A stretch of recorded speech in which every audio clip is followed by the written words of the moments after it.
প্রিয় ভাইয়ারা আমার, তো তিনি দোয়া করছেন আমার বংশধর থেকে এমন একজন নবী পাঠেন। কি পাঠেন? আমার বংশধর থেকে এমন একজন নবী পাঠেন যেই নবী হবে মানুষদেরকে ধর্মের কথা বলবে, কোরআনের কথা বলবে, হাদিসের কথা বলবে, ভালো ভালো কথা বলবে, ধর্মের পথে ডাকবে, তিনি একজন ভালো মানুষ হবে। তিনি দোয়া করে গিয়েছেন, এই দোয়া কবুল হয়েছে। তার বংশের মধ্যে ইসমাইল আলাইহিস সালাতু ওয়াস সালামের বংশের সূত্রে হযরত মুহাম্মদ সাল্লাল্লাহু আলাইহি ওয়াসাল্লামকে পাঠানোর মাধ্যমে দোয়া করছে 2000 বছর না 4000 বছর আগে, না 2500 বছর আগে। কারণ বিসি 2000 বছর আগে, আর আমাদের যিশু খ্রিস্টের জন্মের আরো 570 বছর পরে নবী মুহাম্মদ সাল্লাল্লাহু আলাইহি ওয়াসাল্লাম জন্মগ্রহণ করেন। তার মানে হচ্ছে 2570 বছর পরে দোয়া কবুল হয়েছে। আপনারা দোয়া করেন আল্লাহ আমার বিল্ডিং বানায় দেন, হ্যাঁ আমার অমুক দেন তমুক দেন, এই দিন সেই দেন, আল্লাহ দেয় না কি জন্য? নামাজই পড়বো না? আমরা নামাজ পড়ি দুনিয়ার জন্য। 2500 বছর পরে দোয়া কবুল হয়েছে। দোয়া করছে ইসমাইল যেহেতু আমার সাথে কাজ করছে, উনার বংশে একটা নবী পাঠাইয়া দিয়েন। তা আল্লাহ খালি নবী পাঠায় ইসহাকের বংশে, যে ইসহাক কোনো কাজ টাজ করে নাই, খালি নবী পাঠাইতে আছে। এত নবী পাঠাইছে, আবুল আম্বিয়া হয়ে গেছে, খালি নবী আর নবী, নবী আর নবী। যত নবী আসছে 90% নবী শুধু ইসহাকের বংশধরে। ইসমাইল আমার সাথে কাজ করলো, 2500 বছর পার হয়ে গেছে, নবী কই? দেবো একটু ধৈর্য ধরো। তো নবী পাঠাইছে, আল্লাহ তাআলা পাঠাইছে, নবী মুহাম্মদ সাল্লাল্লাহু আলাইহি ওয়াসাল্লামকে পাঠিয়ে দিয়েছে। তো তিনি যখন এইভাবে কাবাঘর নির্মাণ করে ফেললেন, কাবাঘর নির্মাণ করার পরে আল্লাহ তাআলা এবার ইব্রাহিমকে বলছে, ইব্রাহিম তুমি তাড়াতাড়ি যাও, ওই যে পাহাড়ের মধ্যে উঠে পড়ো, পাহাড়ের মধ্যে উঠা মানুষদেরকে আজান দিয়া দাও। কিসের আজান? আসসালাতু খায়রুম মিনান নাওম, ফজর যোহর আসর মাগরিবের আজান না। তিনি কিসের আজান দিলেন? আল্লাহ বলতেছেন, ওয়াআযিন ফিন নাসি বিল হাজ্জি ইয়াতুকা রিজালান ওয়া আলা কুল্লি যাবিরিন ইয়াতিনা মিন কুল্লি ফাজ্জিন আমিক। ইব্রাহিম তুমি ওই পাহাড়ের চূড়ায় উঠে আজান দিয়া দাও, হজের আজান। কিসের আজান? হজের আজান। যারা সম্পদশালী, টাকা পয়সা বাড়ি গাড়ি আছে, তারা যেন আমার এই ঘরের মধ্যে হজ করতে আসে। সুবহানাল্লাহ বলেন। বলে আমি যদি আজান দেই, আমার আজান তো বেশি দূর যাবে না, তাহলে আজান দিয়া লাভ কি? আমার কাছে তো মাইক নাই, আমার কাছে তো এমন কোন টেকনোলজি নাই যে ভিডিও কইরা আমি ছাইরা দেব, সেই ভিডিও হাজার হাজার মানুষ ইউটিউবে দেখে এরপরে চলে আসবে হজ করার জন্য। বলে না না, তুমি বলে দাও, পৌঁছানোর দায়িত্ব আমি আল্লাহর। যে আল্লাহ আসমান বানিয়েছি, জমিন বানিয়েছি, সেই আল্লাহ পৌঁছে দেবো। সুবহানাল্লাহ বলেন। এরপরে তিনি আজান দিয়ে দিলেন, ও দুনিয়ার জমিনের মানুষেরা তোমরা শুনে নাও, আমি ঘর বানিয়েছি কাবা শরীফ, এখানে তোমরা হজ করার জন্য আসো। এই আজানের আওয়াজ আল্লাহ তাআলা রূহের জগতে পৌঁছিয়ে দিয়েছেন। সেখানে যারা লাব্বাইক আল্লাহুম্মা লাব্বাইক, লাব্বাইক লা শারীকা লাক লাব্বাইক, ইন্নাল হামদা ওয়ান নি'মাতা, সুবহানাল্লাহ বলবেন না? সবাই বলেন লাব্বাইক আল্লাহুম্মা লাব্বাইক। হজ করার ইচ্ছা নাই নাকি? জোরে বলেন লাব্বাইক আল্লাহুম্মা লাব্বাইক। আল্লাহ আমাদের সকলকে কবুল করে নেন, আমিন। সেখানে যারা লাব্বাইক বলেছিল রূহের জগতে আল্লাহ তাআলা তাদেরকে হজ করার তৌফিক দিয়েছেন, এবং যারা লাব্বাইক বলেছেন তাদেরকে হজ করার তৌফিক দেবেন। যারা জয়বার লাব্বাইক বলছে ততবার তারা সেখানে হজ করতে যেতে পারবে। তা আল্লাহ তাআলা লাব্বাইকের আওয়াজ আজান দিয়ে দিয়েছে হজ করার জন্য। তিনি আজান দেওয়ার পরে মানুষের কাছে পৌঁছে দিয়েছে। এখন বান্দারা হজ করার নিয়ত করবে, তো আল্লাহ তাআলা সেখানে পৌঁছে দিবেন।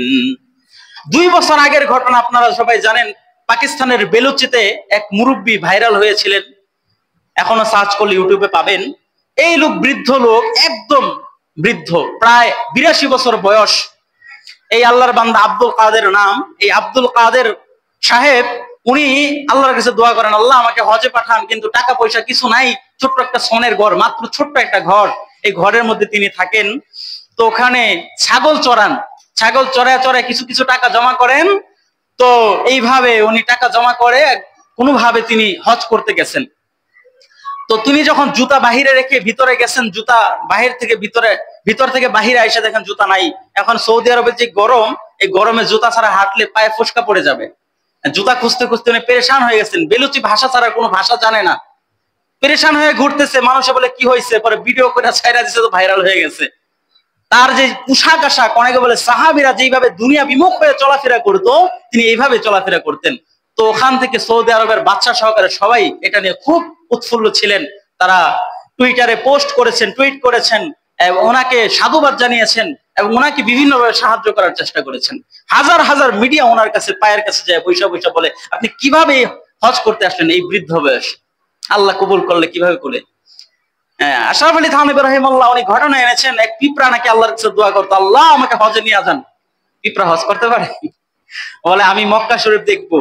আপনার কবুতর গুলা মক্কা শরীফে ঘুর ঘুর করে, আমরা তো আর যাইতে পারি না, একটা কবুতর পাঠিয়ে দেন না আমার জন্য।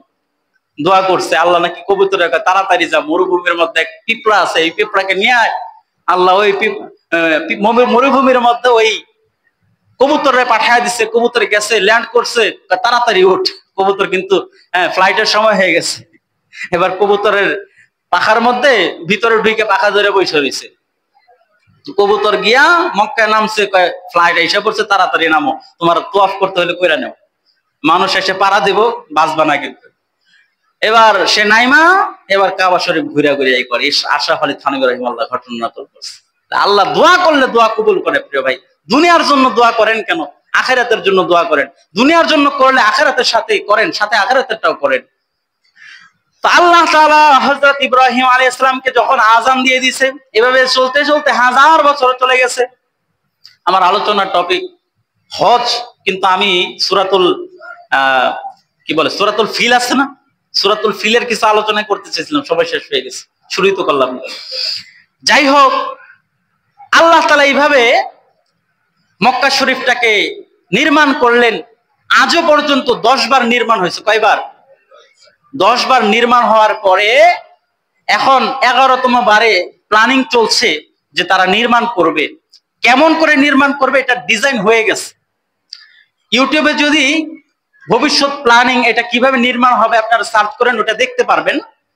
ওটা সুন্দর করে আরো দেখা যায় ভিআর এর মাধ্যমে। ভিআর চিনেন আপনারা?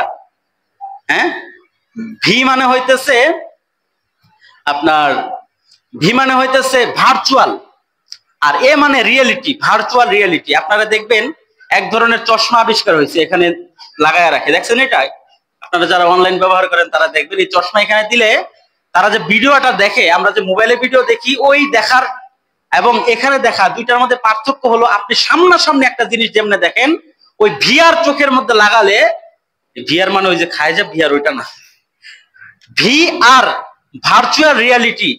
আপনি ভার্চুয়াল জগতে আছেন, বাস্তব জগতে নাই, কিন্তু ওইটা এমন ভাবে ডিজাইন করা হয়েছে, এমন ভাবে তৈরি করা হয়েছে, ওইটা আপনাকে বাস্তব জগতে নিয়ে যাবে। আপনার কাছে মনে হবে ওইটা চোখে লাগালে আপনি বাস্তবে আছেন। ওই ভিআর এর মাধ্যমে যখন আপনি দেখবেন, তখন ওইটা ভালোভাবে দেখতে পারবেন। ইউটিউবে আছে ভিডিওটা, যে কি প্ল্যানিং করছে তারা। 10 বার নির্মাণ হয়েছে। শেষবার নির্মাণ কারা করছিল জানেন? শেষবার নির্মাণ করছে আব্দুল্লাহ বিন জুবাইর। আব্দুল্লাহ বিন জুবাইরের আগে নির্মাণ করছেন আমাদের নবী, সুবহানাল্লাহ বলেন। নবী নির্মাণ করছেন যে কাফের কুরাইশ যারা আছে, কুরাইশরা বলতেছে সকলে আসো আমরা কাবা নির্মাণ করি। তো কাবা যে নির্মাণ করবো, সবাই তো মারামারি কাটাকাটি, মানুষের মাল লুণ্ঠন করছো, তোমরা এই হারাম সম্পদ দিও না, হালাল সম্পদ গুলা দাও, যেন হালাল সম্পদের মাধ্যমে আমরা কি করি, কাবা নির্মাণ করি। সুবহানাল্লাহ বলেন। কাফের দল হালাল সম্পদে কি নির্মাণ করে? কাবা নির্মাণ করে। আর আমরা হারাম সম্পদ দিয়ে কি করতে যাই? বলে না, কি করতে যাই? শেষ বয়সে যখন বুড়া হয়ে যায়, হাঁটতে পারে না, শেষ বয়সে হারাম সম্পদ দিয়া হজ করতে যায়, হাজি না করলে আবার চিন্তা যায়। দোয়া করার সময় হুজুরে বলে, হুজুর হাজি সাহেব, অমুক হাজি সাহেব দোয়া চাইছি। এই হলো আমাদের অবস্থা। মক্কায় গেলে আলহাজ আলহাজ শুনে তো বেশি বেশি। এখন বাংলাদেশ আইসাতে এখন কেউ আলহাজ বলে না, হাজি সাহেব বলে না, এখন তার মাথা নষ্ট পুরাই। বুঝছেন? নেশা ঢুকে গেছে, ফিতরাত নষ্ট হয়ে গেছে। হারাম সম্পদ দিয়ে শেষ বয়সে হজ কইরা একটা আবাকাবা লাগা, ইয়া হাবিবি করে, আর গুড় করে নামাজের খবর নাই। এই হলো আমাদের দেশের অবস্থা। এগুলা করা উচিত না। নামাজটা শেষ বয়সের জন্য না, নামাজটা হলো সব সময়ের জন্য ফরজ। তো আল্লাহ তাআলা ইব্রাহিম আলাইহিস সালাতু ওয়াস সালামের মাধ্যমে নির্মাণ করলেন সেটাকে। হাজার হাজার বছর পরে নবী মুহাম্মদ সাল্লাল্লাহু আলাইহি সাল্লাম যখন নবুয়তের 5 বছর আগে 35তম বয়স যখন তিনি ছিলেন, কাবার মুশরিকরা যখন কাবা নির্মাণ করবে, সমস্ত হালাল সম্পদ দিয়ে যখন নির্মাণ করতেছে, আপনারা দেখবেন হাতেম নামক একটা জায়গা আছে, কাবার যে চার কোণা যে একটা বিল্ডিং আছে না ছোট, মাঝখানে হারাম শরীফের ভিতরে, এটাকে কাবা বলা হয়, আর মাঝখানেরটাকে হারাম শরীফ বলা হয়। এই কাবার দেখবেন একটা গোল এরকম করে অর্ধেক একটা জায়গা আছে, দেখছেন আপনারা? হালকা কি বলে এটাকে, এটাকে কি বলে? দেয়াল। দেয়াল, আর এই বাংলা ভাষা আমি ভুলে যাই মাঝে মাঝে, আপনারা বলবেন। এই ছোট্ট একটা দেয়াল আছে না, এই দেয়ালটা আসলে ওই যে চার কোণা যেটা আছে, চার কোণার অংশ ছিল, কিন্তু তাদের হালাল সম্পদের অভাব পড়ে গেছে, এখন আছে সম্পদ সব হারাম। আর হারাম সম্পদ দিয়ে তারা কি করবে না, কাবা নির্মাণ করবে না, এই জন্য বাকি যে অংশটা আছে ওইভাবে রেখা দিচ্ছে। তো আব্দুল্লাহ বিন জুবাইর বলতেছে, নবীর আশা ছিল যেটা পূর্ণ করবে, পূর্ণ করতে পারে নাই, আমি এটাকে পূর্ণ করে দিই। হাজ্জাজ কয় পূর্ণ করছো, আমি এটা ভাঙ্গা দিব, আবার ভাঙ্গা দিয়ে আবার আগের মতো করে দিছে। শেষে মেশে যখন সব কমপ্লিট হয়ে গেছে, এখন হজরে আসওয়াদ রাখার সময় আসছে। হজরে আসওয়াদ রাখবে তো রাখবে কে? যদি একজন রাখে আরেকজনের মনে কষ্ট, আরেকজন রাখলে আরেকজনের মনে কষ্ট, সবই তো নেতা। এক নেতা রাখলে আরেক নেতায় কইবা আমি রাখবো, আরেক নেতা বলবে আমি রাখবো, মারামারি শুরু হয়ে যাবে, রক্ত। এবং কি শেষ পর্যায়ে ইয়ামিনুল গুমুস শুরু হয়ে গেছে। ইয়ামিনুল গুমুস একবার বলছিলাম, আমরা যখন কসম করি, আমরা তো মুখে কসম করি, আল্লাহর কসম, অমুক কসম, তমুক কসম, কিন্তু তারা কসম করতো, তারা যখন কসম করতো, বিভিন্ন মানুষের বা পশুর রক্ত তারা একটা ভলের মধ্যে নিত, নিয়ে সেই রক্তের মধ্যে হাত ঢুকাইয়া দিত, ঢুকাইয়া এই হাত বাহির করত, বলতো কসম কাটলাম আল্লাহর, ডান হাত উঁচা করতো, আল্লাহর কসম করলাম আমি যদি এই কাজ না করতে পারি রক্তের বন্যা বসে যাবে। রক্তের মধ্যে হাত চুবাইয়া এই কথা বলতো, এই জন্য ইয়ামিনুল গুমুস বলা হয়। গুমুস মানে চুবানো, চুবানো মানে রক্তের মধ্যে হাত চুবানো, ইয়ামিন মানে ডান হাত। এই ইয়ামিনুল গুমুস বলতে কি বোঝায়? শপথ করা বোঝায়। তো তারা ইয়ামিনুল গুমুস করতেছে, রক্তের বন্যা বসে যাবে আমরা যদি না দিতে পারি ওখানে। আর নবী মুহাম্মদ সাল্লাল্লাহু আলাইহি ওয়াসাল্লাম বলতেছেন সবাই দেবে, একটা প্ল্যানিং করা যায়। তিনি কি করলেন, ওনার চাদরটা বিছায়া দিলেন, বিছায়া বললেন, উনি হজরে আসওয়াদ ধইরা নিয়ে এসে রাখলেন, রেখে বললেন আপনাদের মধ্যে সবাই তো রাখা সম্ভব না, নেতা টাইপের যারা আছে এই প্রত্যেক গোত্র থেকে নেতা যদি নেয়, এর মানে সেই গোত্র নিচে এটা বলা যাবে। মনে করেন আওয়ামী লীগের একজন নেতা নিল, বিএনপির একজন নেতা নিল, আর পার্টি মাঠে আছে না জামাত ইসলামের একজন নেতা নিল, 3 নেতা নিয়া, এরকম বড় বড় নেতা নিয়া, মনে করেন একজন যদি নেতা নেয়, তার মানে হচ্ছে এখানে আওয়ামী লীগের সবাই নিচে ধরা যায়, বিএনপির সবাই নিচে ধরা যায়। আপনারা মনে করেন না যে আমি রাজনৈতিক আলোচনা করতেছি, একটা উদাহরণ দিলাম আর কি, সামনে উদাহরণ খুঁজে পাইলাম না, সামনে যেটা পাইছি আল্লাহ আর কি। তো নেতাদেরকে নিয়ে ওইটা ধইরা বলতেছে এবার আপনারা নিয়ে যান। তারা যখন নিচে কাছে, এখন এটারে ভিতরে দেবে কে? এখন সবাই যখন নিয়ে গেছে, নবী নিজে ওইটারে নিয়ে ভিতরে ঢুকেছে। সুবহানাল্লাহ বলেন। নবী হওয়ার আগে আল্লাহ নবীরে কি সম্মান দিল। হ্যাঁ, উনি যখন রাখছে, এবার কারো মনের মধ্যে এখন আছে না, হ্যাঁ অমুকে কেন রাখলো, এই কথা তারা বলে নাই। কেন? আমাদের যেই সুযোগ দিছে, এরপরে আর চোচারা কারণে কোই ওয়াক্ত নেই। এখন তো চোচারা মানে আমরা এখন এসকাল করতে পারবো না, অভিযোগ করতে পারবো না। মোহাম্মদ যেই সুন্দর সলিউশন দিছে, এর মানে হচ্ছে সে সলিউশন না দিলে রক্তের বন্যা বসে যাইত। তো সেই হিসেবে মোহাম্মদ রাখছে, সমস্যা কোথায়? তো এতটুকু ঘটনা বললাম। ইনশাআল্লাহ আমরা জানি না আজকে কত তারিখ, মনে হয় জিলকদ মাসের 10 তারিখ হয়ে গেছে। জিলকদ মাসের মাত্র 20 দিন আছে, 10 তারিখে তো ঈদ, এরপরে জিলহজ মাস শুরু হয়ে যাবে, জিলহজ মাসে তো হজ শুরু হয়ে যাবে। হজের আলোচনার পরে আবার ঈদের আলোচনা আছে, কুরবানির মাসালা মাসাইল আছে, তো ওগুলা নিয়ে আলোচনা করতে হবে। তো ইনশাআল্লাহ আমরা হজ প্রসঙ্গে সামনের সপ্তাহে হালকা আলোচনা করে, সামনের সপ্তাহে অর্ধেক আলোচনা কুরবানির হবে, এরপরের সপ্তাহ থেকে কুরবানির পূর্ণাঙ্গ আলোচনা শুরু হয়ে যাবে। আমাদেরকে আল্লাহ তাআলা হজ করার তৌফিক দান করুন, সকলে বললেন আমিন। হজ বিশাল বড় এক ইবাদত, এই ইবাদত অনেকে করে না, ফরজ হয়ে রয়েছে কিন্তু ইবাদত এটা করতে চায় না। অনেকে বিভিন্ন দেশের মধ্যে ঘুরতে যায়, হানিমুনে যায়। হানিমুন, হানিমুন বুঝেন আপনারা? হানিমুনে হচ্ছে মধু, আর হানিমুন দ্বারা উদ্দেশ্য হচ্ছে ওই বিবাহের পরে যে ঘুরতে যাওয়া হয়, মানে ওই সময়টা সব থেকে মধুর সময় কাটে তাদের, এই জন্য আর কি। আর ইসলাম শিক্ষা দিচ্ছে যে মধুর সময় সব সময়, স্বামী স্ত্রীর মধুর সময় কি সময়? সব সময়, নাকি ওই 1 মাস? ওই আসলে সত্য কথা, যারা বিজাতিদের অনুসরণ করে তাদের 1 মাসই ভালো সময়, 1 মাসের পরে গোলাগুলি শুরু হয়ে যায় আর কি। আরে মিয়া, আপনাদেরকে কি বলবো, আপনারা তো মানে নবীর সুন্নত মানেন না। এই যে আপনাদেরকে যে একটা প্রশ্ন করে, আপনারা যে বাড়ি থেকে আসছেন, কয়জন আপনার স্ত্রীর সাথে একটা ভালো কথা বলে সালাম দিয়ে আসছেন? কে কে আসছেন? হাত তুলেন। আছে কেউ? আচ্ছা, আরেকটা কথা বলি, একটা একটু পার্সোনাল, হ্যাঁ, তারপরে বলি। নবীর একটা সুন্নত ছিল, ঘর থেকে বের হওয়ার পরে, ঘর থেকে বের হওয়ার আগে আগে স্ত্রীর কপালে একটা চুমা দিতেন। কয়জন এটা করে আসছেন বলেন? কেউ বলতে পারবেন এটা? আমি বলবো একটা, আমি 5 ওয়াক্ত নামাজে 5 বার এই সুন্নত পালন করে আসি। নবীর সুন্নত, আপনারা বলতে পারেন এটা কি? আপনার কাছে আশ্চর্য লাগতে পারে, সত্য কথা হচ্ছে নবীর সুন্নতের মতো সুন্দর পৃথিবীতে আর কিছু নাই।